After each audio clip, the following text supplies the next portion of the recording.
आए डॉक्टरों के बगैर जिंदा रहने की कोशिश करें, मगर कैसे? इस्लामिक मेडिकल साइंस यानी कुरान बताता है कि इंसानी सेहत का राज कुरान की 3 आयात में है। इंसानी तारीख की सबसे सनसनीखेज तहरीक जिसे पढ़कर हम हर बीमारी से बच सकते हैं।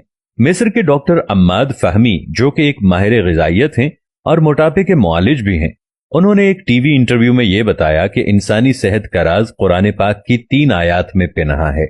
नंबर 1, कुलू वशरबू वला तुसरिफू, सूरतुल आराफ आयत 31। तर्जुमा, खाओ पियो और हद से तजावुज न करो। इसकी तशरीह में डॉक्टर फहमी कहते हैं कि अक्सर डॉक्टर निशास्ते और चिकनाई से मना फरमाते हैं, हालांकि ये दोनों इंसानी सेहत के लिए बुनियादी अहमियत की हामिल हैं। असल चीज जिससे मना किया जाना चाहिए वो हद से तजावुज है।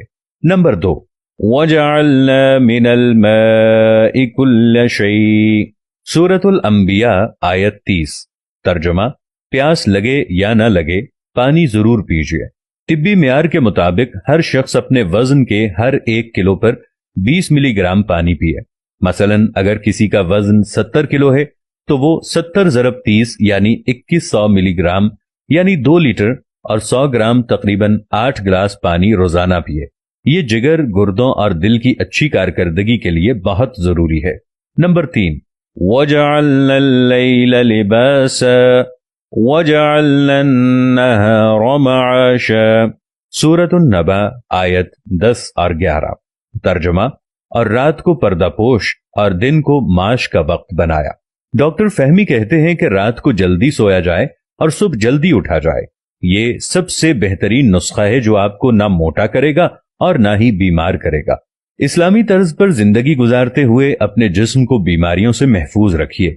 खुदाबंदे करीम ने रात को सोने के लिए बनाया है, जबकि आज का नौजवान रात को 3-3, 4-4 बजे तक जागता है और जिस वक्त उठने का टाइम होता है आज का नौजवान सोने लग जाता है। सबसे बुरी तरतीब ही यही है। अल्लाह ने जो इंसान के जिस्म का एक सिस्टम बनाया है, इस सिस्टम में यह रखा है कि सुबह नाश्ते को भरपूर तरीके से करना चाहिए, दोपहर की रोटी नाश्ते से कदरे कम खानी चाहिए और रात की रोटी को बिल्कुल कम खाना चाहिए। आज अगर हम अपने लाइफस्टाइल को देखें तो हम सुबह को नाश्ता करते ही नहीं हैं, नाश्ते के टाइम पर सोते हैं और रात को पेट भर कर खाना खाते हैं। जब हम रात को सोते हैं तो ये सारा खाना हमारे पेट में जाकर अक्सर जहरीले मवाद पैदा करना शुरू कर देता है। हमने खुदाबंदे करीम और कुरान पाक की हर उस बात को छोड़ दिया है जो हमारी सेहत के लिए बहुत अच्छी है।